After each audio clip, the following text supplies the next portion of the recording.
அனைவருக்கும் கோபிநாத்தின் அன்பு வணக்கங்கள் நண்பர்களே. நீண்ட நெடிய நாளுக்கு பிறகு ஒரு அர்த்தமுள்ள பதிவாக இருக்க வேண்டும் என்று எண்ணி இந்த பதிவை உங்களுக்கு கொடுக்க விரும்புகின்றேன்.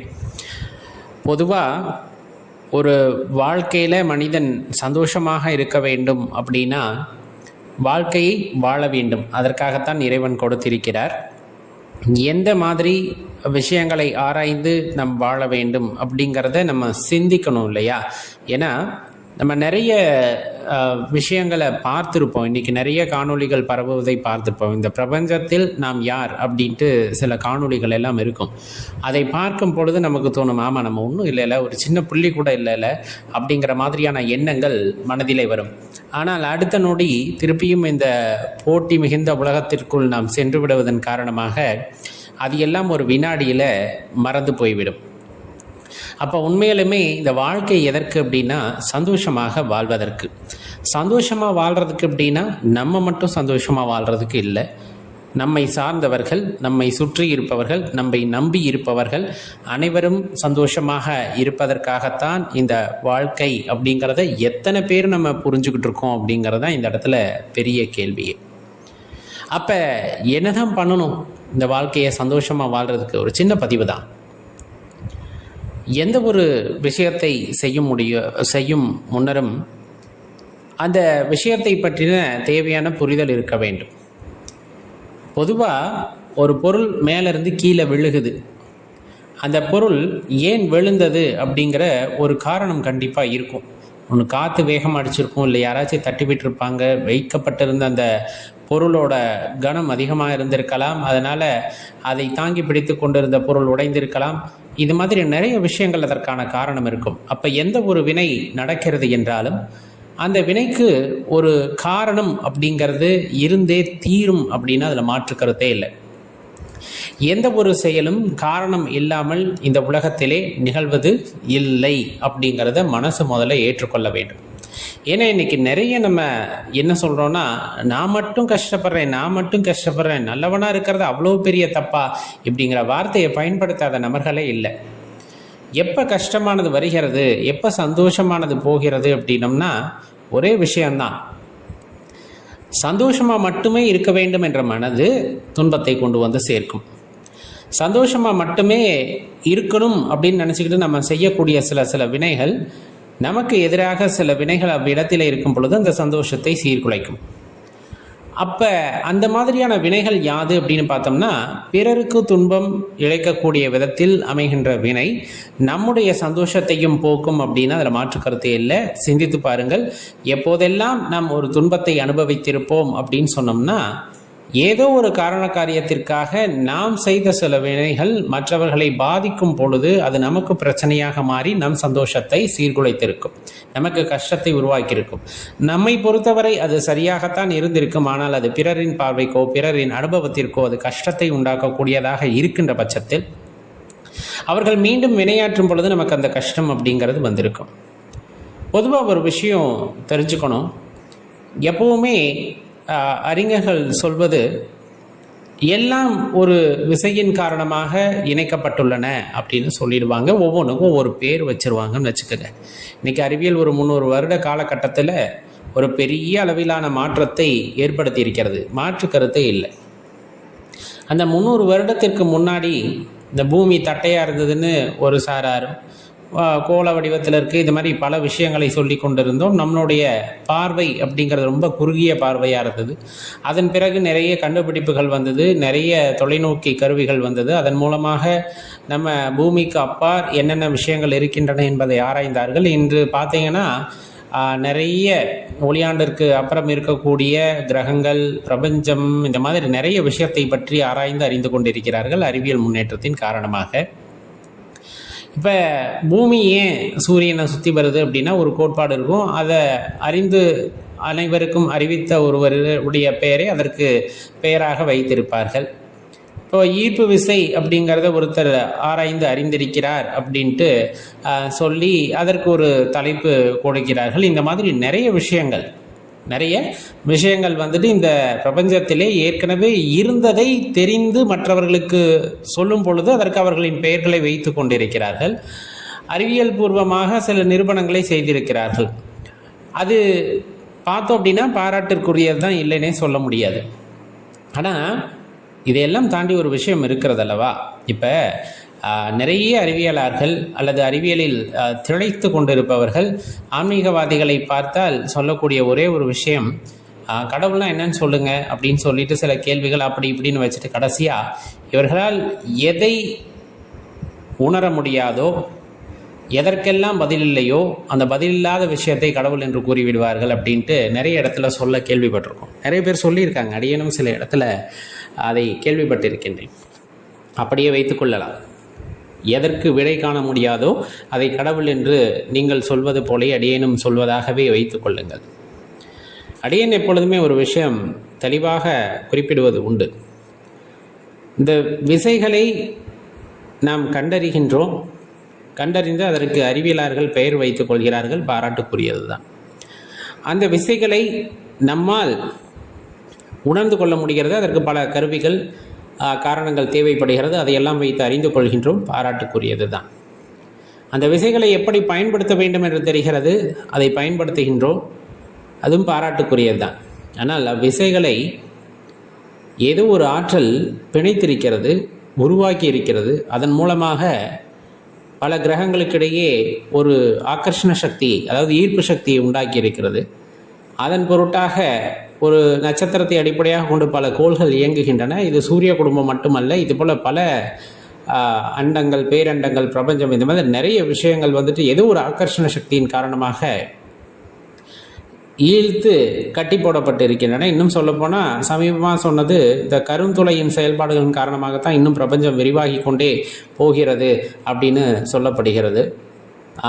இது எல்லாம் மனித அறிவிற்கு எட்டிய விஷயங்கள்.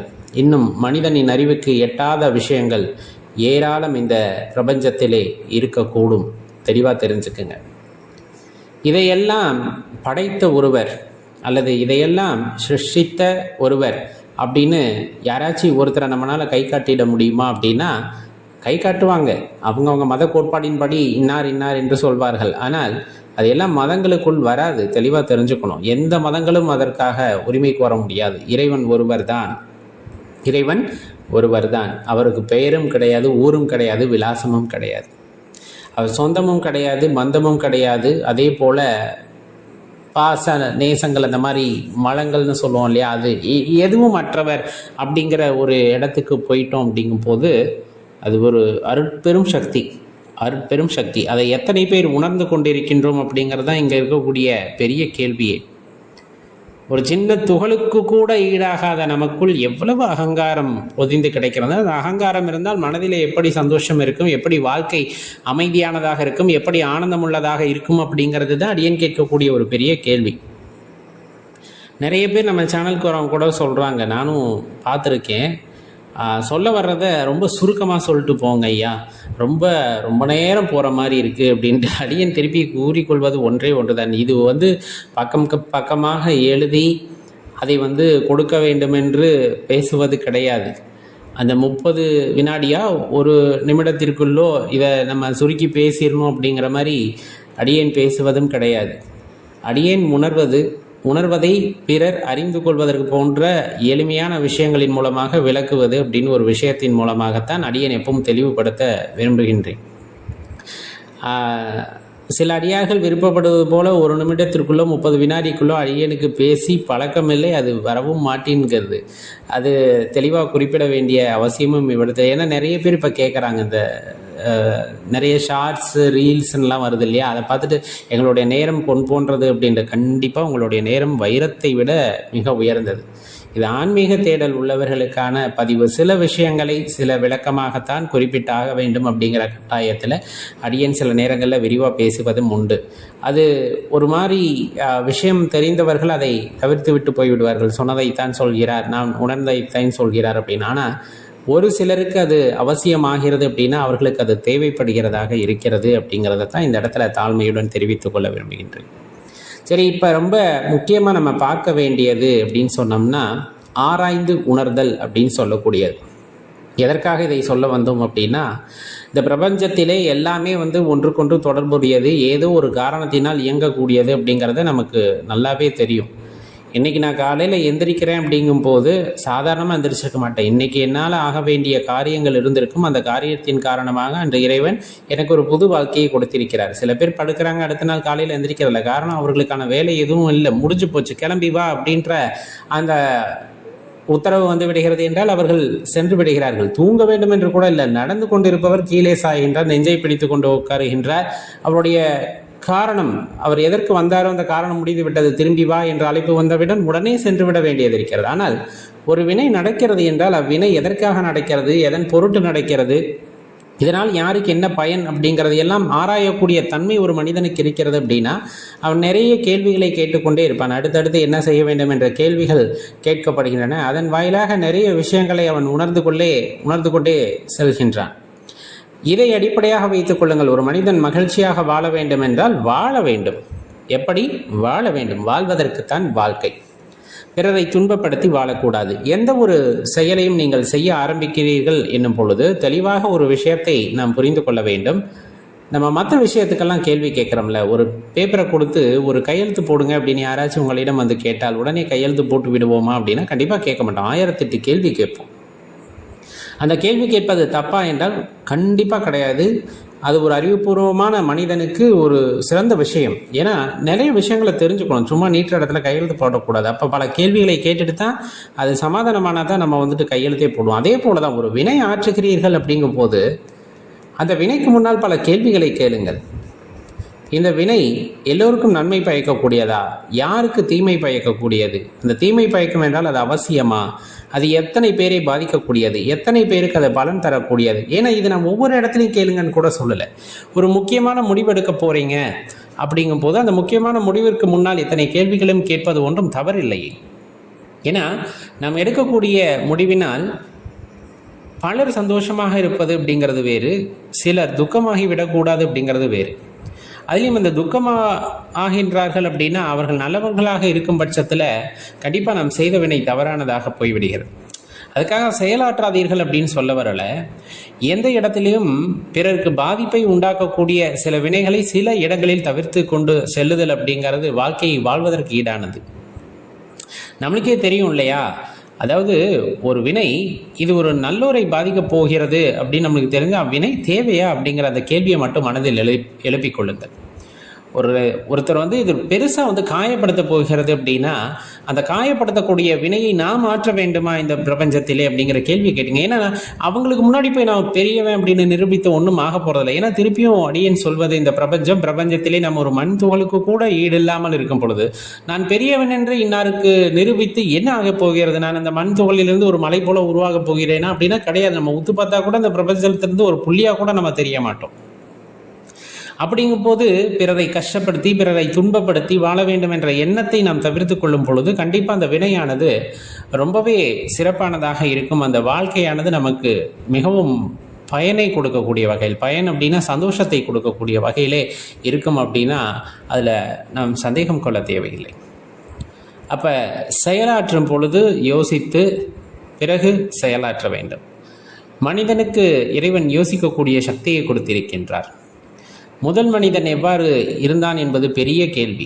அறிவியலிலுமே கூட இன்றைக்குமே அதற்கான விடை யாரிடமும் இல்லை. இப்படி இருந்திருக்கலாம் என்று சொல்வார்களே தவிர இப்படிதான் மனித இனம் உருவானதுன்னு யாருனாலையும் சொல்ல முடியாது. ஒரு கோட்பாடை சொல்வார்கள், பிறகு அதை தவறென்று நிரூபிப்பார்கள், புது கோட்பாடு வரும், அதையும் தவறென்று, இப்படியே தான் அறிவியல் சென்று கொண்டிருக்கும்.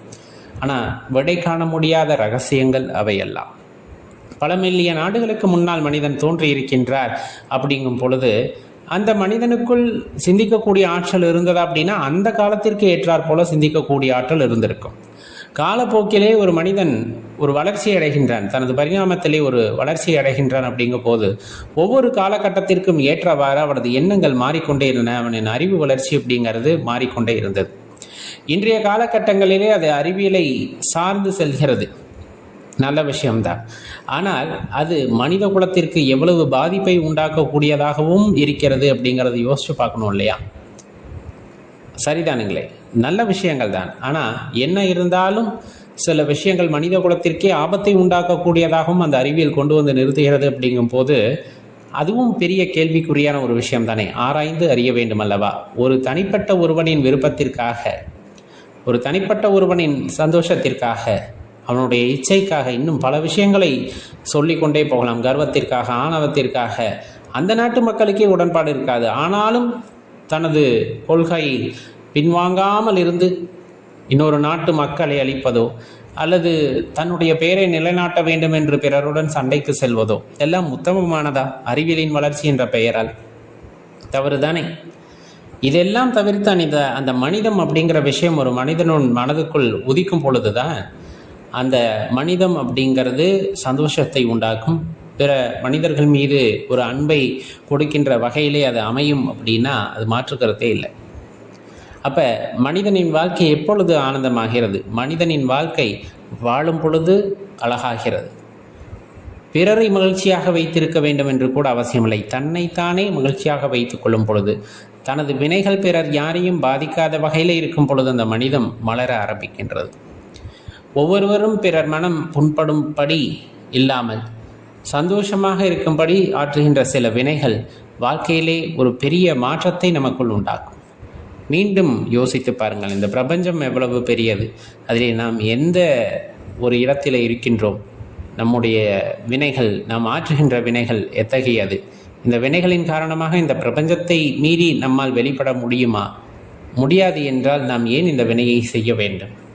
அந்த வினையின் காரணமாக யார் யாருக்கு என்னென்ன பயன்கள் நிகழப்போகின்றன என்பனவற்றையெல்லாம் யோசித்து செயலாற்றும் பொழுது கண்டிப்பாக உங்கள் வாழ்க்கைக்கான ஒரு அர்த்தம் புரிய வரும்.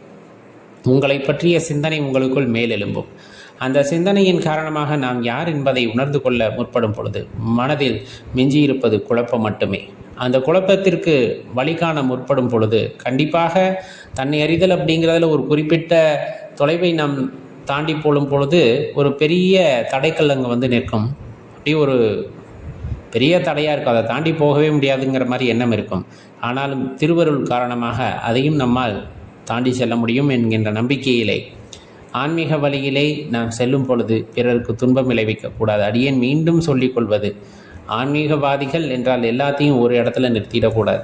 ஏன்னா இன்றைக்கி கட்டமைக்கப்படுகின்ற உருவமே என்னன்னா, ஆன்மீகவாதிகள் அப்படின்னாலே போலி சாமியார் அப்படிங்கிற மாதிரி ஆயிடுச்சு. ஆன்மீகம் என்பது அது வல்ல அப்படிங்கிறதையும் தெளிவாக உணர்ந்துக்குங்க. நம்முடைய அறியாமையின் காரணமாக ஒரு போலி சாமியார் என்று சொல்லக்கூடியவர்களிடம் சென்று பணத்தை கொட்டுவதன் மூலமாக ஆன்மீகம் தவறானதாக ஆகிவிடுவதில்லை. உண்மையான ஆன்மீகவாதிகள் நிறைய பேர் உண்டு.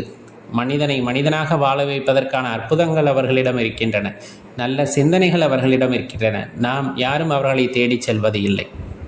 நமக்கு தேவை அப்படிங்கிறது பார்த்தா கொஞ்சம் பளபளப்பாக இருக்கணும், கொஞ்சம் மார்க்கெட்டிங் தெரிஞ்சிருக்கணும், அவர் விற்கிற பொருட்களை நாம் வாங்க வேண்டும், இந்த மாதிரி நிறைய விஷயங்கள் இருந்தால் அவர் உண்மையான ஆன்மீகவாதி என்று நாமே நம்பிக்கொள்கின்றோம், நம்மை நாம் நம்ப வைத்து கொள்கின்றோம். ஆனால் அது வல்ல. தேடி செல்லுங்கள். கண்டிப்பாக இந்த பிரபஞ்சத்தில் அல்ல, உங்கள் அருகாமையிலே நிறைய ஆன்மீகவாதிகள் இருப்பார்கள். அவர்களை நீங்கள் எப்படி இனம் கண்டு கொள்ள முடியும் அப்படின்னா, எதற்காகவும் ஆசைப்பட மாட்டார்கள். வாழ்க்கையை இன்பமாக வாழ்வது எப்படி, பிறருக்கு துன்பம் தராதவாறு வாழ்வது எப்படி, இந்த உடலை எப்படி ஒரு சிறத்தன்மையுடன் பாதுகாப்பது, இந்த மாதிரி பல விஷயங்கள் ஆன்மீகத்தில் சொல்லப்படுகின்றன. அதை மட்டும்தான் உங்களுக்கு எடுத்து கூறுவதாக அவர்களின் செயல் இருக்குமே தவிர, பணத்தை ஒரு மூலமாக அல்லது ஒரு பிரதானமாக வைத்துக்கொண்டு எந்த செயலையும் அவர்கள் செய்ய மாட்டார்கள்.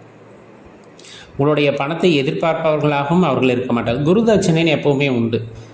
அதை தவிர வேறு எதையும் அவர்கள் எதிர்பார்ப்பதாக இருக்காது. அவ்வாறு ஒருவர் இருக்கின்றார் என்றால் அவரை விட சிறந்த குரு உங்கள் வாழ்க்கையில் வேறு யாரும் இருக்க முடியாது. தேடி தேடி போயும் போலிசாமியர்கிட்ட விழுந்துடாதீங்க. மீண்டும் சொல்வது அதுதான். தன்னை பளபளப்பாக இந்த வெளி தோற்றத்தை ஏற்படுத்தி கொண்டு இந்த சமுதாயத்திற்கு தன்னை ஒருத்தர் அடையாளம் காட்டிக் கொள்கிறார் அப்படிங்கும்போது 1000 தரம் யோசிங்க. இவர் சரியானவரா என்று உத்தரவை இறைவனிடம் கேளுங்கள். இறைவன் ஒரு நல்ல குருவாக இருந்து வழிகாட்டுவார். சிவாய நம.